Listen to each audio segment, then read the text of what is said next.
اب آپ اس مبارک سلسلے کا 28واں حلقہ سماعت فرمائیں۔ اس نے کہا اچھا اب تیسری بات یہ ہے، اگر یہ دونوں باتیں نہیں مانتے ہو تو پھر میری ایک تیسری بات مانو۔ انہوں نے کہا وہ کیا؟ اس نے کہا کہ میری رائے یہ ہے کہ لا تقاتلوا ہو، اس کے ساتھ جنگ نہ کرو۔ انہوں نے کہا پر جنگ نہ کرے تو کیا کریں آخر کیسے؟ انہوں نے کہا کچھ سلو کا راستہ نکالو، جنگ نہ کرو۔ واللہ انہ لنبی، خدا کی قسم اللہ کا نبی ہے اور نبی سے کوئی جنگ نہیں کی۔ آپ جنگ نہیں کر سکتے، آپ مارے نہیں۔ انہوں نے کہا اچھا ہم تیسری بات نہیں مانتے ہیں کہ ہم جنگ نہیں کرتے۔ تو ہرقل نے حضور کو پیغام بھیجا، اس نے کہا حضور ہم جنگ نہیں کرنا چاہتے، آپ کے ساتھ سلو کے ساتھ رہنا چاہتے ہیں۔ حضور نے فرمایا ہم انتظار میں بیٹھے ہیں۔ انہوں نے کہا حضور آپ 2 سال بیٹھے رہے، جس جگہ آپ تبوک میں بیٹھے ہیں بالکل بیٹھے ہیں، ہم احترام کریں گے، ہم عزت کریں گے، ہم جنگ نہیں کریں گے آپ کے ساتھ۔ حضور نے اپنے صحابہ کو بلایا، آپ نے فرمایا پھر ہمارا مقصد جو تھا وہ یہ تھا کہ ہم اپنی دعوت نبوت جو ہے وہ عرب سے نکل کے باہر ان تک بھی پہنچائیں اور ان کو بھی دعوت مبارزت دیں، اور اگر وہ نہیں نکلتے مقابلے پر تو نہ نکلے، اب ہم ساری زندگی تو تبوک نہیں بیٹھے رہیں گے، ہمارا مقصد حل ہو گیا، چلو واپس مدینہ منورہ۔ اچھا دنیا میں تو بات اڑ گئی کہ بھئی مسلمانوں کو اللہ نے اتنی طاقت دی ہے کہ 30,000 کے لشکر پر 2 لاکھ بن الاسفر مقابلے میں نہیں آتے۔ ہرقل ڈر گیا، ہرقل ڈر گیا، ہرقل ڈر گیا۔ بس یہ بات ایسی ہوئی کہ سب قبائل دوڑ دوڑ کے اسلام کو اب جب اس کا مقابلہ بن الاسفر بھی نہیں کر سکتا، اس کا مقابلہ ہرقل روم نہیں کر سکتا، ہم کیسے مقابلہ کریں گے؟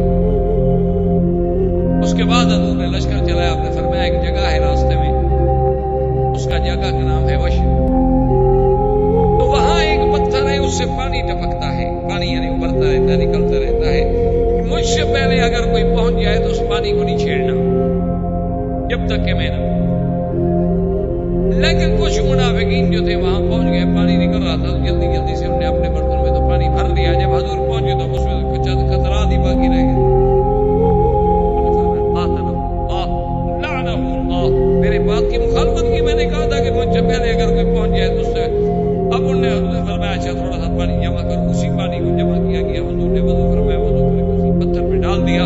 صحابہ کہتے ہیں سمعنا صوتا، ہم نے ایسی آواز سنی کر رعدا جیسے بجلی کڑک مارتی ہے، اور اس کے بعد اس سے ایسا چشمہ نکلا کہ اتنی طاقت سے تو نہر بھی نہیں بہتی۔ حضور نے فرمایا کہ اگر وہ بدبخت مجھ سے پہلے آ کر اس کا پانی نہ نکالتے لجرا نہرا عظیما فی ارض، پورے عرب کی سرزمین نہر ہے، لیکن بدبختوں نے پہلے پانی نکال دیا تو اب پورے عرب میں تو نہیں جائے گی، لیکن اس جگہ کو آباد کرے گی۔ یہ وہی چشمہ ہے جس کی حضور صلی اللہ علیہ وسلم کی برکت سے جاری ہوا، جس کی وجہ سے آج مزار تبوک آپ دیکھتے ہیں نا، تبوک سے ہر چیز آ رہی ہے، سبزی آ رہی ہے، خیار آ رہا ہے، چیزیں آ رہی ہیں، باغات آ رہے ہیں، وہ پورا علاقہ جو آباد ہے اسی چشمے کی وجہ سے آباد ہے جس میں حضور صلی اللہ علیہ وسلم نے پانی۔ آج بھی تبوک کا جو وادیاں ہیں، مزاریں ہیں، یہ وہی پانی ہے، وہی وشر ہے جس پر حضور صلی اللہ علیہ وسلم نے پانی۔ اس کے بعد حضور صلی اللہ علیہ وسلم مدینے کی طرف روانہ ہوئے۔ راستے میں ایک جگہ تھی عقبہ، ایک ٹیلا تھا بہت اونچا۔ حضور نے حضرت حذیفہ کو اور عمار بن یاسر کو لیا اور حکم دیا بھی اور کوئی آدمی ہمارے ساتھ نہ آئے، اور حضور اپنے گھوڑوں کے ساتھ اس ٹیلے میں چڑھ گئے، کھڑے ہو کے آپ اپنے لشکر کو دیکھ رہے ہیں۔ منافقین کو موقع ملا تو ان کے 14 آدمی جو تھے مل کر انہوں نے کہا کہ ہم اس چوٹی پر دوسری طرف سے کیا کہ حضور کو دھکا دے کے گرا دیتے، اس سے اچھا موقع ہمیں کوئی نہیں ملے گا کہ اس وقت حضور اکیلے کھڑے۔ ادھر سے دشمن منافقین جو ہے 14 آدمی چڑھنے لگے، اور حضور صلی اللہ علیہ وسلم نے بھی دیکھ لیا اور حضرت حذیفہ نے بھی دیکھ لیا۔ حضرت حذیفہ فرماتے ہیں کہ میں ان کی طرف دوڑا، میرے ہاتھ میں ما عندی الا بیجر، میرے ہاتھ میں اتنی سی سوٹی تھی صرف، اور کچھ بھی نہیں تھا۔ اس سوٹی کے ساتھ میں نے کہا ظالموں کدھر اوپر آ رہے ہو؟ اچھا میں نے یہ نہیں سمجھا کہ حملے کے لیے آ رہے، میں نے یہ سمجھا کہ جب اللہ کے نبی نے منع کر دیا ہے کہ اس ٹیلے پر اور کوئی نہ چڑھے تو یہ حضور کے حکم کی خلاف ورزی کر کے کیوں چڑھے، بس اتنی سی بات۔ میرے دل میں یہ نہیں تھا، نہ مجھے معلوم تھا کہ یہ تو قاتلانہ حملے کے لیے آ رہے، لیکن ان پر ایسا روک پڑا کہ وہ پیچھے بھاگ گئے۔ جب میں واپس آیا حضور نے فرمایا جانتے ہو یہ کیوں آ رہے تھے؟ دیکھا ہو یہ قتل کرنے کے لیے، لیکن اللہ نے ان پر ذلیل و رسوا کر دیا ہے۔ تم نے پہچانا وہ کون تھے؟ اس نے کہا حضور ان کے چہروں پر چونکہ کپڑا تھا میں پہچان تو نہیں سکا، لیکن ان گھوڑوں سے مجھے اندازہ ہے کہ بنو تمیم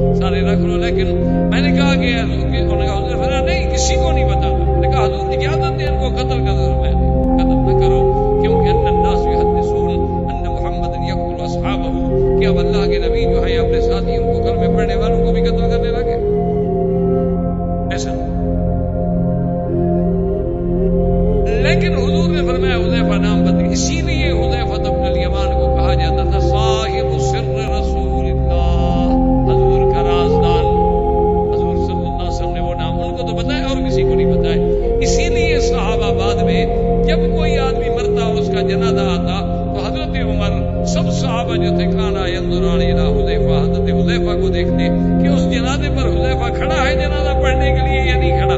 اگر حذیفہ کھڑے ہیں تو پڑھ لیتے، نہیں کھڑا تو مانا ایک منافق ہے، پھر وہ بھی صحابہ جنازہ نہیں پڑھتے تھے، کیونکہ ان کو پتا تھا کہ حذیفہ بن الیمان کو تو پتا ہے اور کسی کو پتا نہیں. حضور صلی اللہ علیہ وسلم واپس آئے اور اسی زمن میں یعنی جب حضور تبوک پہ جا رہے تھے تو منافقون نے ایک اور سازش کی. مدینہ منورہ میں ایک مسجد بنائی. ایک ابھی عامر راہب تھا شام میں، اس نے کہا یہودی تھا، اس نے کہا کہ دیکھو تم مدینے میں جب تک ایک مقابلے کا مرکز نہیں بناؤ گے نا تم مقابلہ نہیں کر سکتے مسلمانوں کا. جب تک آدمی کا اڈا نہ ہو، مقابلے کا مرکز نہ ہو تو مقابلہ کیسے؟ تم ایک مسجد بناؤ، اس کو نام مسجد کا دو، حضور کو لے آؤ، افتتاح حضور سے کراؤ، وہاں نمازیں شروع کرو، آہستہ آہستہ تمہاری جماعت بنے، اور پھر میں یہاں سے مسلمان ہو کر بظاہر اسلام کا لبادہ اوڑھ کے اندر تو میں یہودی رہوں گا لیکن اوپر سے میں اسلام لے آؤں گا، اور وہاں آ کر ہم اپنا حلقہ بنا کے پھر مسلمانوں کی قوت کو کاٹیں گے اور توڑیں گے. جب تک ہمارا مرکز نہیں ہوگا پھر تو کام نہیں ہو سکتا. انہوں نے ایک مسجد بنائی، حضور کی خدمت میں بھی آئے کہ یا رسول اللہ ہمارے ساتھ چل کر مسجد میں نماز پڑھ لیں. آپ نے فرمایا نہیں مشغول فی غزوۃ تبوک، میں تو تبوک کے مسئلے میں بڑا مشغول ہوں، تبوک کے بعد آنے پر دیکھا جائے گا. انہوں نے کہا اچھا ٹھیک ہے حضور، جب آپ تبوک سے آ جائیں نبی مہربانی کریں بس ایک دفعہ آپ قدم دے دیں، بس ایک دفعہ آپ نماز پڑھا دیں تاکہ ہماری جو ہے نا وہ مسجد میں برکت ہو. اللہ نے حضور کو اطلاع کر دی. والذين اتخذوا مسجدا ضرارا وكفرا وتفريقا بين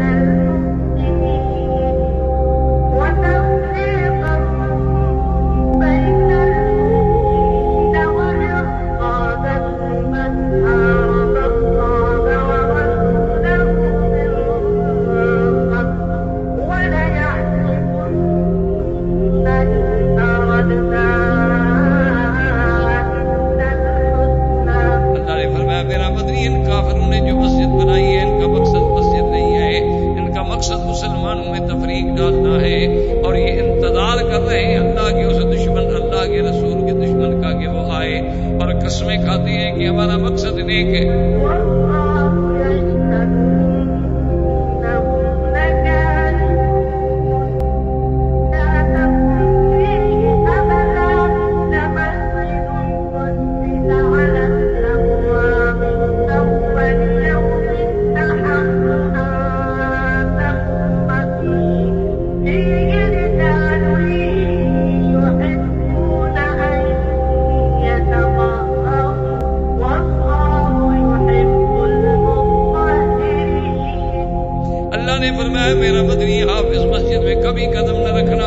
آپ کی شان وہ مسجد ہے جو قباء میں جس کی بنیاد تقوی پہ رکھی گئی، جس میں ایسے لوگ ہیں جو پاکیزگی ظاہری اور باطنی کو پسند کرتے ہیں، اور اللہ تبارک و تعالیٰ بھی ان کو محبوب رکھتے ہیں. افمن اسس بنیانہ علی التقوی خیر، وہ مسجد زیادہ بہتر ہے جس کی بنیاد تقوی پہ رکھی گئی، نہ کہ وہ مسجد جس کی بنیاد جو ہے جہنم کی آگ کے کنارے پہ رکھی گئی. ان کا نتیجہ کیا ہے؟ دنیا میں بھی اور آخرت میں بھی ان کو جہنم ملے گی. اللہ کے نبی نے اسی وقت حکم دیا، مالک نے دخشن کو حکم دیا کہ آپ فوج لے کے جائیں اور اس مسجد کو جا کے جلا دیں. جو چیز مسلمانوں کی تفریق نام چاہے مسجد رکھ دو تو مسجد تھوڑی بن جاتی ہے. اب جناب جب مالک نے دخشن فوجی لے کے پہنچا تو یہودی گھبرا گیا. انہوں نے کہا یہ کیا؟ انہوں نے کہا امرنا رسول اللہ صلی اللہ علیہ وسلم نے ہرا کیا، حضور نے ہمیں حکم دیا کہ جلا دو. یعنی اللہ نے ایسے حالات پیدا کیے کہ منافقوں پہ چوٹ ضرب پہ ضرب پڑ گئی. اب ان کا راز بھی کھل گیا تو پتہ لگ گیا، اللہ کے نبی کو تو پتہ لگ گیا اپنی مسجد کیوں بنائی. اور اسی اسنا میں ابھی حضور مدینے کے اندر داخل نہیں ہوئے کہ صحابہ کہتے ہیں صبح کی نماز ہے اور حضور پاک دور تشریف لے جاتے تھے اپنے قضائے حاجت کے لیے. حضور واپس نہیں آئے. اب ہم انتظار کر رہے ہیں. خطرہ ہو گیا کہ اگر ہم مزید انتظار کرتے ہیں تو کوئی ایسا نہ ہو کہ سورج ہی نکل آئے اور نماز کا وقت چلا جائے. اب صحابہ گھبرا گیا بھی کیا کریں؟ انتظار کریں وقت جاتا ہے، نہ انتظار کریں تو کیا کریں؟ نماز جاتی ہے، کریں گے. آخر صحابہ نے کہا کہ بھئی نماز تو اللہ کا فرض ہے نا، وہ تو کسی کے لیے مؤخر نہیں کیا جا سکتا. تو عبد الرحمن بن عوف کو حکم دیا گیا جی آپ امام بنے اور ہمیں نماز پڑھا پڑھائیں. عبد الرحمن بن عوف نے کھڑے ہو کے نماز شروع کی. ابھی حضور پاک نے ایک رکعت پڑھی تھی کہ عبد الرحمن بن عوف نے ایک رکعت پڑھی تھی کہ حضور تشریف لے آئے. جب سلام پھیرا تو اب حضور کھڑے ہو گئے اپنی رکعت پوری کرے اور صحابہ کانپ رہے کہ ہم نے کیا کیا, ہم نے غلطی کی. حضور تھوڑی دیر میں تو آ گئے تھے. جب فارغ ہوئے حضور نے فرمایا تم سب نے بہت اچھا کیا ہے. نماز فرض ہے, اس کے موقعات مقرر ہے, کسی کے لیے نماز آگے پیچھے نہیں کی جا سکتی. بہت اچھا کیا, اچھی بات. اگر میں نے عبد الرحمن بن عوف کے پیچھے ایک رکعت پڑھ لی تو کیا ہو, جماعت ہو گئی. لیکن تم لوگوں نے بہت اچھا کیا ہے. یعنی نماز کا مقام اتنا بلند ہے کہ اللہ کے نبی کے انتظار میں بھی تاخیر نہیں کی جا سکتی. حضور صلی اللہ علیہ وسلم اس کے بعد آگے چلے. ایک صحابی تھے ابا رحمہ, وہ کہتی ہے خدا کی شان ہے کہ میرا اونٹ جو تھا نا وہ حضور کے قریب جو گزرا تو مجھے اونگ آ رہی تھی, تھکا ہوا تھا سفر کا. مجھے خیال نہیں آیا وہ اتنا قریب سے گزرا کہ حضور کے پاؤں کو اتنا رگڑ آئی کہ پاؤں زخمی ہو گیا. بالکل مس کیا نا اس نے ساتھ, ایسا رگڑ آئی کہ حضور صلی اللہ علیہ وسلم کا پاؤں زخمی ہو گیا. حضور نے غصے میں مجھے بیت مارا. پھر میری آنکھ کھلی. کیا کر رہے ہو؟ حضور میں نے آمد کر کہتے ٹھیک ہے. میں نے پھر اونٹ ہٹا لیا.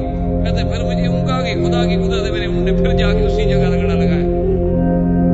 حضور صلی اللہ علیہ وسلم نے پھر مجھے میں کیا کر رہے ہو ابا رحمہ, اب مجھے تو نہیں دینا.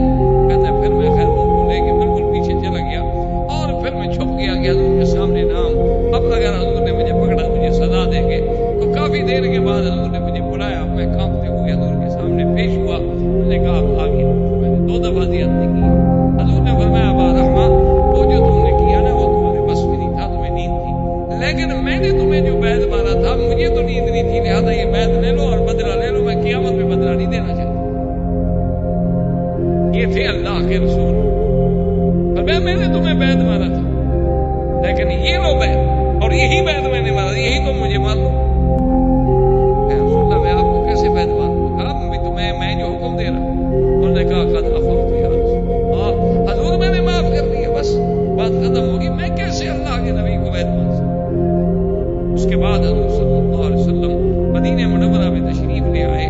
تو اب مدینہ منورہ میں آنے کے بعد صرف متخلفین جو تھے نا جی, وہ لوگ کچھ تو بالکل حق بجانب تھے لیکن معذور تھے, اور کچھ لوگ ایسے تھے جن کے پاس عذر بھی نہیں تھا لیکن ان کا ایمان یا نیت میں بھی کوئی شک نہیں تھا. وہ متخلفین تھے. وہ حضور صلی اللہ علیہ وسلم کی خدمت میں آئے. زندگی باقی تو بات باقی. وبا علینا ابن البلاغ. برادران اسلام, واجب الاحترام بزرگوں, دوستوں اور بھائیوں, عزیز نوجوانوں, الحمدللہ سلسلہ دروس سیرت نبویہ علی صاحبہا الف الف تحیہ کے ضمن میں ہم نے غزوہ تبوک کے بارے میں پڑھا. اور اس کے بعد اللہ تبارک و تعالی نے مسلمانوں کو عزت و کامرانی سے لوٹایا. حضور صلی اللہ علیہ وسلم غزوہ تبوک سے واپس تشریف لائے. اس سفر کے دوران میں کچھ واقعات پیش آئے. ایک تو حضور صلی اللہ علیہ وسلم ایک عقبہ پر یعنی ایک پہاڑی کی چوٹی پر تشریف لے گئے اور آپ کے پاس صرف حضرت حذیفہ اور حضرت عمار تھے, اور حضور نے حکم دیا کہ اور کوئی نہ. یہ بھی دراصل سیرت نبی صلی اللہ علیہ وسلم کا ایک یعنی پہلو ہے کہ حضور صلی اللہ علیہ وسلم اپنے لشکر کی نگرانی فرماتے تھے کہ لشکر کیسے جا رہا ہے, ترتیب کیسی ہے, تنظیم کیسی ہے. اونچی جگہ پہ کھڑے ہو گئے اور سارا لشکر آنکھوں کے سامنے سے گزر گیا. حضور صلی اللہ علیہ وسلم جب تشریف لے گئے تو بنو تمیم کے کچھ منافقین جو تھے ان میں سے 14 آدمیوں نے اتفاق کیا کہ بھی بڑا اچھا موقع ہے اور آپ اکیلے ہیں اور پہاڑ کی چوٹی پہ ہیں اور زیادہ سے زیادہ 2 آدمی ساتھ. تو ایسے موقع پر ہم کیوں نہ ایسے طریقے سے اوپر پہنچے اور حضور صلی اللہ علیہ وسلم کو گرا دیں یا حملہ کر دیں. تو وہ 14 آدمی جو تھے انہوں نے پہاڑ پر دوسرے راستے سے چڑھنا.